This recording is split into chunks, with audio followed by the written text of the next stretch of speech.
अस्सलाम वालेकुम दोस्तों, मैं हूँ आपका होस्ट इमरान सलीम और आप देख रहे हैं मेरे यूट्यूब चैनल नया किसान। तो जैसा कि मैंने आपके दोस्तों से वादा किया था कि अगली वीडियो में जो होगी वो जो लोकल गवर्नमेंट एक्ट 2019 है उसके वाले से करूँगा। काफ़ी सारे लोगों ने इस पर फरमाइश की थी कि इसके ऊपर वीडियो करें क्योंकि ये एक नया निज़ाम है, थोड़ा सा कॉम्प्लिकेटेड है, लोगों को समझ नहीं आ रहा। तो उसके वाले से ये एक वीडियो इंशाल्लाह, ये वीडियो में आपको तमाम पहलुओं का जायज़ा लिया जाएगा इस नए एक्ट के, और आपको आसान अल्फाज में समझाने की कोशिश की जाएगी ये एक्ट है क्या, इसमें कैसे नुमाइंदे मुंतखब होंगे, शहरी हल्के कैसे होंगे, देहाती हल्के कैसे होंगे, तो सब इसमें तफसील से बयान किया जाएगा।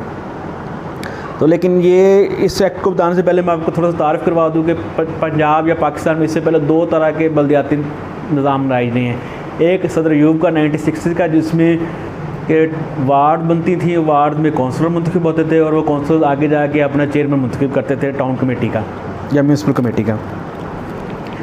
उसके बाद उसका सेकंड ईयर होता था कि जो देहाती इलाके होते थे उसमें यूनियन काउंसिल बनती थी, यूनियन काउंसिल के जो चेयरमैन मुंतखब होते थे वो आगे जाके अपना डिस्ट्रिक्ट काउंसिल का चेयरमैन मुंतखब करते थे। तो ये था उसका निज़ाम।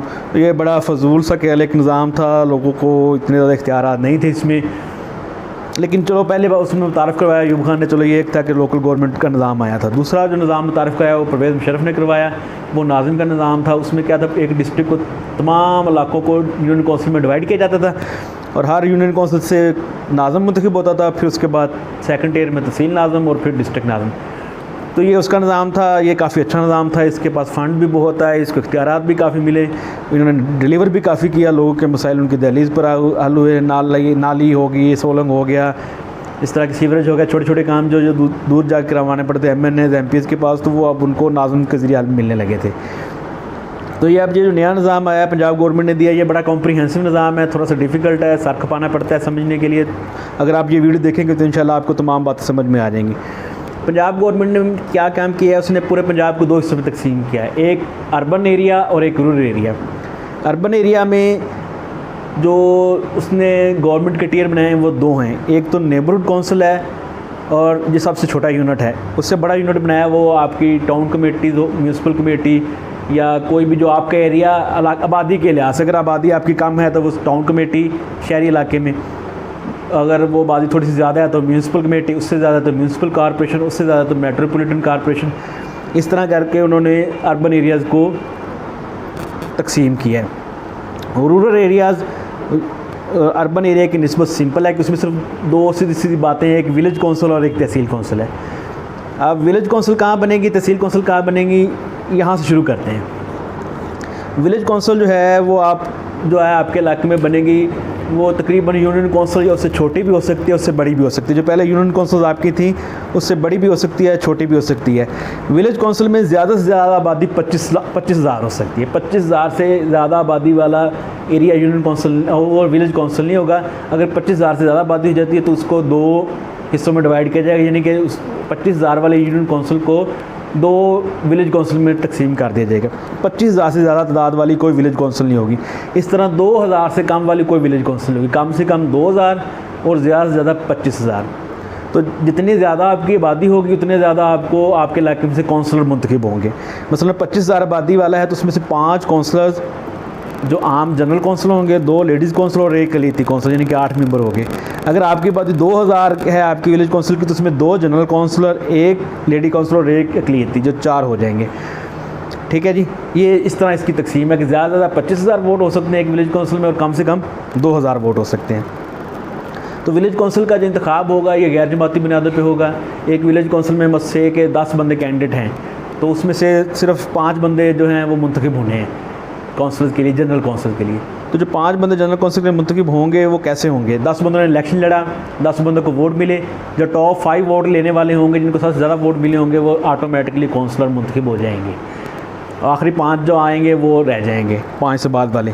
और इन 5 लोग मुंतखब हुए, इनमें से जिसे सबसे ज़्यादा वोट मिले होंगे वो आपकी यूनियन काउंसिल का ऑटोमेटिकली या आपकी विलेज काउंसिल का ऑटोमेटिकली चेयरमैन मुंतखब हो जाएगा। कोई इसका चेयरमैन का इलेक्शन नहीं होगा, सीधा सीधी बात है कि जो आप काउंसलर्स को वोट देंगे वही आगे जाके चेयरमैन बनेगा। जिस काउंसलर को सबसे ज़्यादा वोट मिलेंगे वो यूनियन काउंसिल या विलेज काउंसिल का चेयरमैन बन जाएगा। तो इसी तरह लेडी काउंसलर है, लेडी काउंसलर में 2 सीटें हैं तो 5 औरतों ने लड़ा है तो 5 औरतों में से जो 2 औरतें जिनको सबसे ज़्यादा वोट मिला है वो ऑटोमेटिकली लेडी काउंसलर मुंतखब हो जाएंगी। तो ये वाला इलेक्शन यहाँ पे ख़त्म हो गया विलेज कौंसिल का। विलेज कौंसिल का सिंपल इलेक्शन है, गैर जमाती है, कोई इसमें डिफ़िकल्ट बार नहीं है।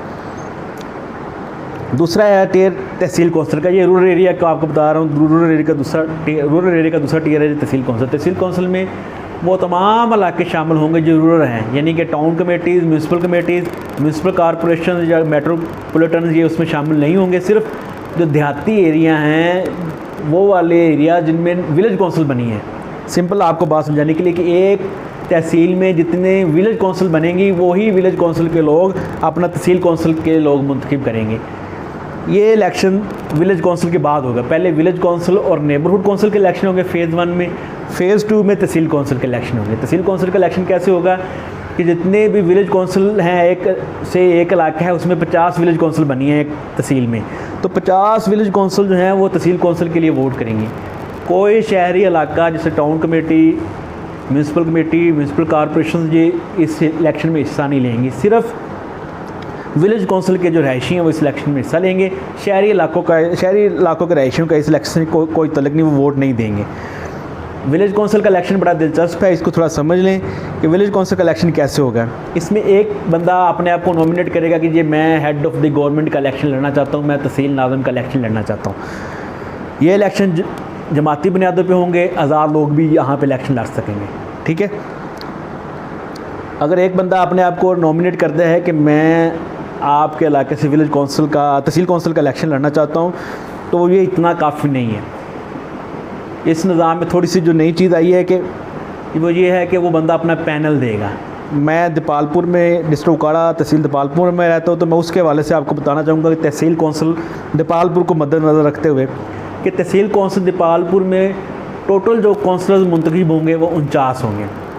उसमें 35 जनरल कौंसलर होंगे, 2 अक़लीती कौंसलर होंगे, 7 ख़वातीन की कौंसलर्स होंगी और 5 मज़दूर और किसान कौंसलर्स होंगे। इस तरह मिला के 49 कौंसलर हो जाएंगे। तहसील नाज़िम का जो इलेक्शन लड़ेगा बंदा, वो अपने साथ 49 बंदों की लिस्ट देगा कि ये मेरी लिस्ट है प्रेफरेंस के लिहाज से। जो उसका सबसे नंबर 1 पे तहसील कौंसिल का जो कौंसलर बनाना चाहेगा उसको नंबर 1, नंबर 2 प्रेफरेंस देनी पड़ेगी कि जो पहले नंबर पे होगा वो सबसे अहम, दूसरा, तीसरा, चौथा, ऐसे आपने अपने 49 बंदों की लिस्ट देनी है कि ये मेरे 35 जनरल कौंसलर हैं, ये ख़वातीन कौंसलर हैं, ये अक़लीती कौंसलर हैं, ये सारे मिला के उसने लिस्ट दे देनी है। तो वो बंदा ही इलेक्शन लड़ेगा जो 50 बंदों की लिस्ट देगा। दीपालपुर के हवाले से बात करूँ तो जो 50 बंदों की लिस्ट देगा वो इलेक्शन लड़ेगा। जिसके 50 उम्मीदवार, जिसके पास 50 कौंसलर थे हैं ही नहीं, तो वो ऑटोमेटिकली आउट हो जाएगा। आज़ाद बंदा भी अपना पैनल बना के लड़ सकता है, वो कि जी मैं हेड ऑफ़ द गवर्नमेंट का इलेक्शन लड़ रहा हूँ, ये मेरे साथ 49 या 50 बंदों का जितनी भी आपकी रिक्वायरमेंट थी, ये उनकी लिस्ट है कौंसलर्स की, तो ये मेरी कौंसलर टीम होगी, तो ये आप इलेक्शन लड़ें। तो इस इलेक्शन के हवाले से एक टेक्निकल बात भी बताता चलूँ कि ये जो तहसील कौंसलर का इलेक्शन होगा ये सिर्फ तहसील हेड ऑफ़ द गवर्नमेंट के सर पे ही लड़ा जाएगा। ये इलेक्शन लड़ेंगे जो 49 बंदे, जो मसलन दीपालपुर के हवाले से बात करूँ तो 49 बंदे जो नॉमिनेट होंगे ये इलेक्शन लड़ेंगे। क्योंकि दीपालपुर तहसील डिस्ट्रिक्ट उकाड़ा की सबसे बड़ी तहसील है, तो यहाँ पे 2 MNA के हल्के हैं और 2 MPA के हल्के हैं, यानी कितना बड़ा इलाका है वो तहसील नाज़िम कैसे कवर करेगा, वो तो वहाँ कंपेन नहीं कर सकता। तो उसके लिए की जो है, जो अहम बात ये है कि वो अपने कौंसलर्स बड़ी एहतियात से मुंतखब करे जिनका अपने इलाके में इन्फ्लुएंस हो, जिनके पास वोट्स हों। अगर वो उनको लेके आएगा, अच्छी टीम लेके आएगा, तो वो इलेक्शन जीत जाएगा। यानी कि एक कैंडिडेट जो दरमियाना मीडियोकर कैंडिडेट है, अच्छी टीम लेके आएगा, तो उसके जीतने के चांसेस ज़्यादा हैं एज़ कम्पेयर टू एक कैंडिडेट जो तगड़ा कैंडिडेट है लेकिन उसके पास टीम उसने जो मुंतखब की है वो उसने क्या ले सिफारशी टीम है उसके पास, तो उसका जीतने के चांस कम है। तो तहसील कौंसिल का इलेक्शन होगा वो डायरेक्ट जमाती बुनियादों पे होगा। आपने सिर्फ एक वोट देना है तहसील का जो चेयरमैन है उसे, जो तहसील नाज़िम का इलेक्शन लड़ रहा है आपने सिर्फ उसे वोट देना है। आप बैलेट पेपर पे सिर्फ जो chairman head of the government या तहसील नाज़िम के लोग होंगे उनका नाम और उनके सिंबल होंगे, कौंसलर्स का उसमें कहीं जिक्र नहीं होगा।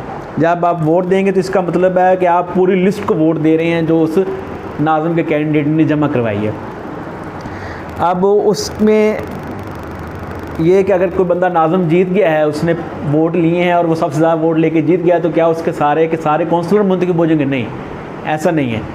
इसमें परसेंटेज के हिसाब से वोट मिले, आपको सीटें मिलेंगी। जिस तरह कौमी असम्बली में ख़वातीन की नशिस्तें होती हैं वो परसेंटेज के हिसाब से मिलती हैं कि जो पार्टी जनरल सीटें सबसे ज़्यादा जीत के आती है उससे ख़वातीन की जो मखसूस नशिस्तें हैं उसमें से सबसे ज़्यादा सीटें मिलती हैं। जो दूसरे नंबर पे आती है फिर उसको, फिर तीसरे नंबर वाले को, फिर चौथे नंबर वाले को। इसमें भी ऐसे ही होगा अगर एक बंदा से 50% वोट लेके जीता है, 50% वोट लेके इलेक्शन जीत गया है, तो उसको जितने भी आपके इलाके में काउंसलर की सीट्स हैं तहसील की, उसमें से आधी सीटें 50% सीटें मिलेंगी। बाकी 50% सीटें दूसरे नंबर वाले कैंडिडेट को, फिर तीसरे नंबर वाले, जितने परसेंट के उसने वोट लिए होंगे उतनी उसे सीटें मिल जाएंगी। अगर उसने 20% लिए हैं तो काउंसलर की तादाद में से 20% सीटें उसे मिल जाएंगी। तो इस तरह एक असम्बली वजूद में आएगी तहसील की असम्बली होगी। जब वजूद में आ जाएगी, एक हेड ऑफ़ द गवर्नमेंट वो डायरेक्ट इलेक्शन से आ जाएगा, तो फिर होगा स्पीकर का इलेक्शन। एक स्पीकर हर असम्बली में मुंतखब होगा। हर जो आपकी तहसील कौंसिल है उसमें एक स्पीकर होगा। जो स्पीकर है वो हो सकता है हारने वाली पार्टी से आ जाए। मसलन एक पार्टी ने, एक बंदा उसने 40% वोट लिए, वो इलेक्शन जीत गया है। दूसरा बंदे ने 30% वोट लिए, वो हार गया। और एक बंदे ने 20% वोट लिए, वो भी हार गया। अगर 20 और 30 वाले इत्तेहाद कर लेते आपस में, उनके वोट असम्बली में जीतने वाले से ज़्यादा हो जाएंगे, तो वो अपना काउंसलर भी ला सकते हैं। ठीक है। जो मसलन दीपालपुर की बात करें तो 49 बंदों की असम्बली है, तो जिन 49 बंदों में से ही एक काउंसलर एक स्पीकर मुंतखब होगा। जो एक स्पीकर मुंतखब होगा उसको बाकी बंदे उसको वोट करेंगे। जो ज़्यादा वोट लेगा वो स्पीकर मुंतखब होगा, और वो वैसे ही असम्बली को चलाएगा जैसे नेशनल असम्बली का स्पीकर उसे चलाता है। उसके पास इख्तियारात होंगे, वो उसको पूरा उसका प्रिजाइडिंग करेगा, तमाम जो उसकी होगी एक्टिविटी उसको। तो ये था आपका विलेज रूरल एरिया का इलेक्शन जो मैंने आपको बता दिया। जो विलेज काउंसिल में पहले मुंतखब होगा, फिर सेकंड ईयर में तहसील काउंसिल मुंतखब होगी। विलेज काउंसिल में आपको 3 वोट कास्ट करने होंगे, एक जनरल काउंसिल के लिए, एक लेडी काउंसलर के लिए और एक अक़लियती के लिए। जबकि तहसील काउंसिल में आपको सिर्फ 1 वोट ही कास्ट करना पड़ेगा तहसील नाज़िम के लिए। आप जिस नाज़िम को वोट देंगे उसके पूरे पैनल को आपका वोट चला जाएगा। ये बात मेरे ख्याल में आपको समझ में आ गई होगी।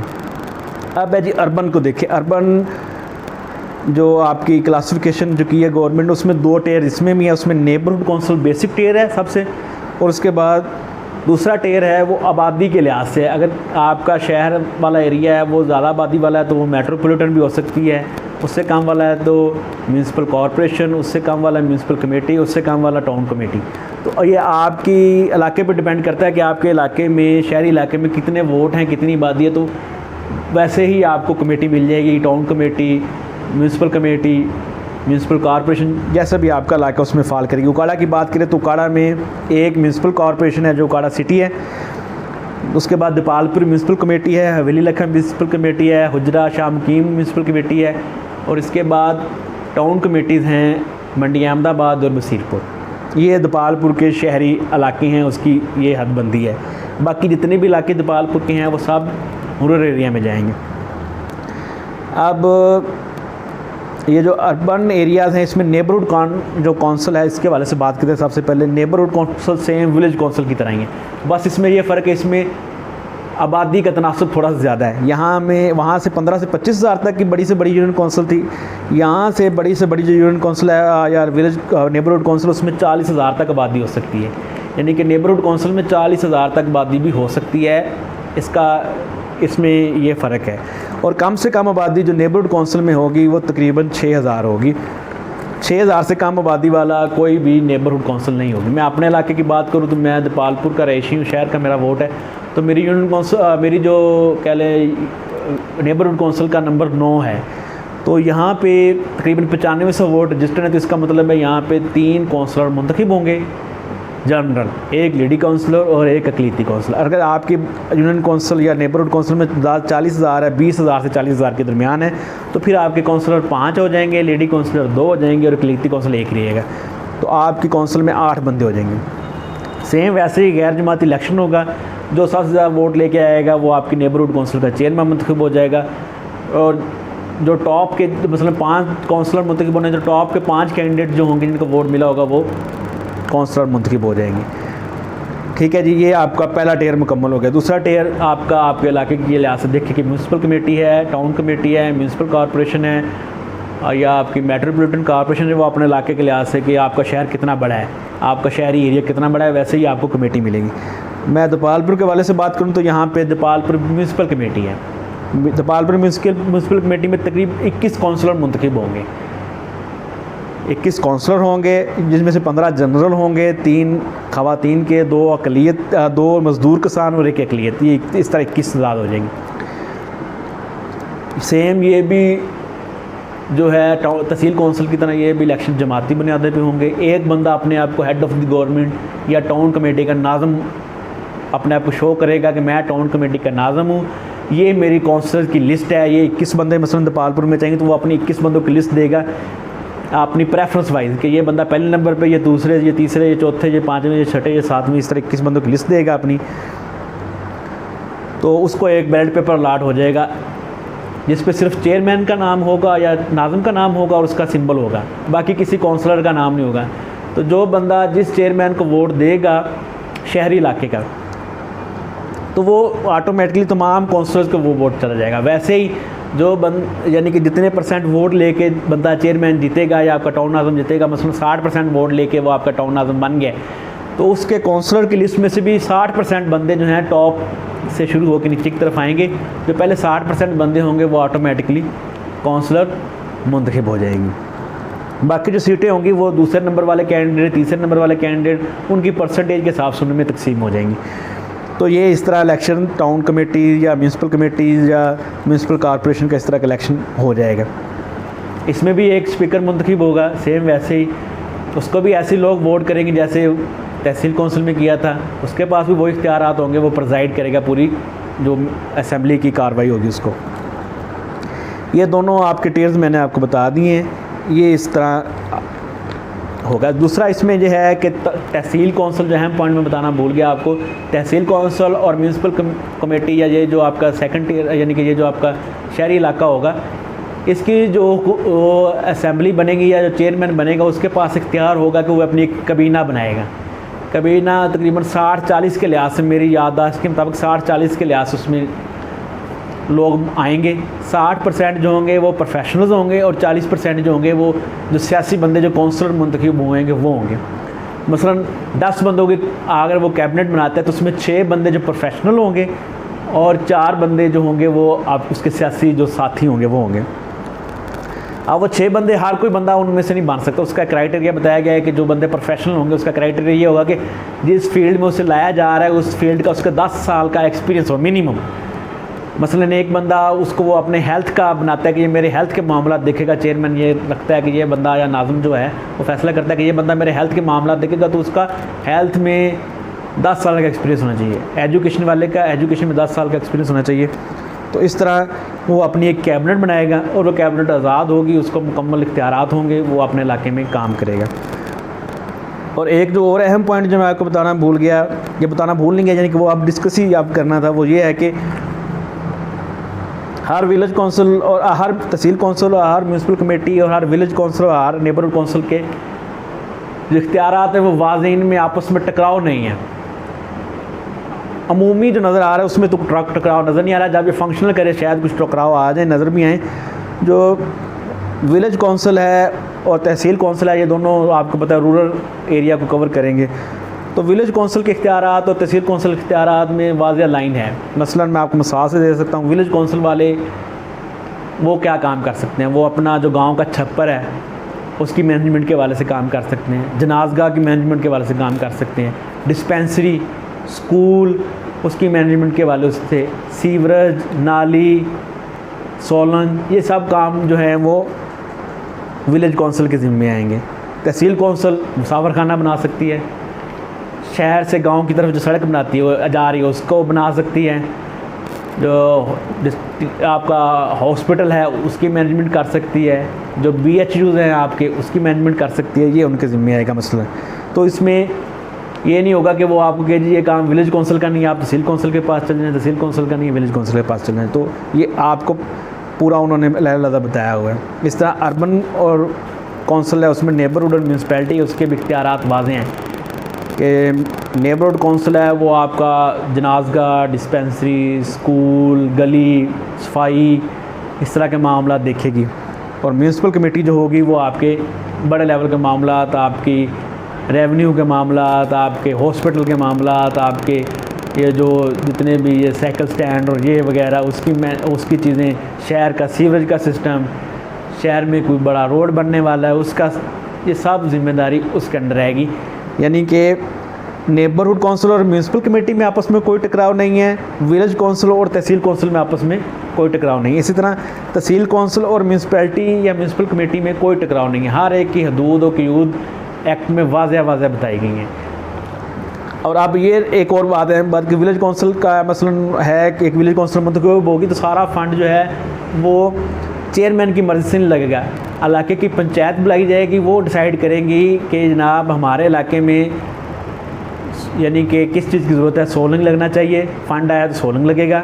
अगर वो कहते हैं जी हम स्कूल की अपग्रेडेशन चाहते हैं, स्कूल अपग्रेड होगा, डिस्पेंसरी की अपग्रेडेशन चाहते हैं तो वो अपग्रेड करेगा। अकेले चेयरमैन या उसकी कबीना के पास या उसकी मेंबर्स के पास कोई इख्तियार नहीं। इस तरह नेबरहुड काउंसिल में भी वो अपने मोहल्ले का इजलास बुलाएगा, सारे लोग इसमें मशवरा देंगे कि हमें ये मसला पेश आ रहा है तो ये काम सबसे पहले होना चाहिए, तो वो काम होगा। अब आखिरी अहम पॉइंट सबसे कि फ़ंड्स ये नहीं है कि तहसील काउंसिल को फ़ंड मिलेंगे वो आगे विलेज काउंसिल को फ़ंड जारी ना करें, या म्यूनसिपैलिटी को फ़ंड मिलेंगे तो वो आगे नेबरहुड काउंसिल को जारी ना करें। इस तरह नहीं होगा। फिनांस कमिश्नर जो बैठा होगा वो हर विलेज काउंसिल को, हर नेबरहुड काउंसिल को, हर तहसील काउंसिल को, हर म्यूनसिपैलिटी को उसकी आबादी के लिहाज से उसका फ़ंड जारी करेगा। अब मसलन एक 10,000 वाली आबादी है, उसके लिए 10 लाख रुपया फ़ंड आया है तो सब जितनी भी 10,000 वाली आबादी वाली नेबरहुड काउंसिल और विलेज काउंसिल होंगी सबको 10-10 लाख रुपया मिल जाएगा। यानी कि किसी के पास जाना नहीं पड़ेगा कि मुझे फ़ंड दे दें, मेरे पास फ़ंड नहीं पहुँचे। आप चाहे अपोजिशन से हैं चाहे हुकूमत से हैं, आपको फ़ंड मिलेगा ही मिलेगा। तो ये आपसे ये एक बात अहम से बचानी थी। इसके अलावा अगर आप कोई पॉइंट में मिस कर गए हों जो आप मुझसे पूछना चाहें तो आप मुझसे पूछ सकते हैं कमेंट सेक्शन में, ट्विटर पे भी आप मुझसे पूछ सकते हैं, तो मैं आपको बताऊंगा। अगर मुझे ना पता हुआ तो फिर हम पढ़ेंगे, देखेंगे, शायद कहीं से मिल जाए इसकी इन्फॉर्मेशन। तो कोई भी आपका क्वेश्चन हो तो इस हवाले से आप लोकल गवर्नमेंट के हवाले से आप मुझसे पूछ सकते हैं। शुक्रिया।